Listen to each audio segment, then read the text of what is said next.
एक सवाल जो कई नेता उठाते रहते हैं वो ये है कि मुसलमान ज्यादा तेजी से बढ़ रहे हैं तो एक दिन वो आएगा जब वो भारत में हिंदुओं से ज्यादा हो जाएंगे।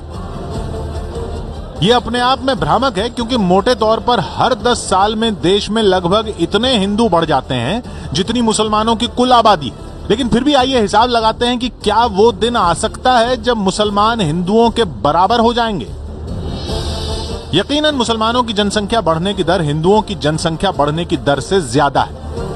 2001 से 2011 में हिंदुओं की जनसंख्या 16.8% की दर से बढ़ी तो मुसलमानों की जनसंख्या 24.6% की दर से बढ़ी। अगर ये मान लिया जाए कि दोनों की जनसंख्या अब आगे इसी रफ्तार से लगातार बढ़ती रहेगी तो जानते हैं मुसलमानों की संख्या हिंदुओं की संख्या के बराबर कब पहुंच सकती है। और दोनों की जनसंख्या बराबर होने के लिए जानते हैं भारत की कुल जनसंख्या कितनी होगी? 13,000 करोड़। जी हां, बढ़ते बढ़ते जब भारत की कुल आबादी 13,000 करोड़ हो जाएगी तब जाकर हिंदू मुसलमान बराबर होंगे। 6,500 करोड़ और 6,500 करोड़। अगर दोनों अपनी आज की रफ्तार से बढ़ते रहे तो, और उसके लिए आपको 2281 के सेंसस का इंतजार करना होगा, यानी 270 साल बाद। यानी इससे बड़ा भ्रम कुछ हो ही नहीं सकता। आजादी के वक्त भी यही भ्रम फैलाया गया था कि जितने मुसलमान हिंदुस्तान में रह गए हैं वो इतनी तेजी से बढ़ेंगे कि देखते ही देखते हिंदुओं से ज्यादा हो जाएंगे। लेकिन हकीकत यह है कि मुसलमानों की जनसंख्या बढ़ने की रफ्तार धीमी हो रही है। 1981 से 1991 में मुसलमानों की जनसंख्या बढ़ने की दर 32.9% थी, जो 1991 से 2001 में घटकर 29.3% हो गई और 2001 से 2011 के ताजा आंकड़ों में ये दर घटकर 24.6% रह गई है। मुसलमानों के मुकाबले हिंदुओं की जनसंख्या बढ़ने की दर कम तेजी से गिरी है।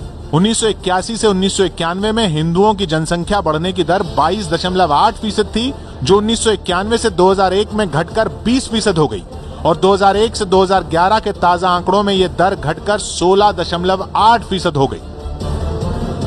यानी 1981 से मुसलमानों की बढ़ने की दर 32.9% से घटकर 24.6% पर आ गई, जबकि हिंदुओं की बढ़ने की रफ्तार 22.8% से घटकर 16.8% पर आ गई। लेकिन हिंदू इतने ज्यादा हैं कि इसी दर पर अगले 10 साल में मुसलमान 4 करोड़ बढ़ेंगे तो हिंदू उनसे चौगुने यानी 16 करोड़ बढ़ जाएंगे।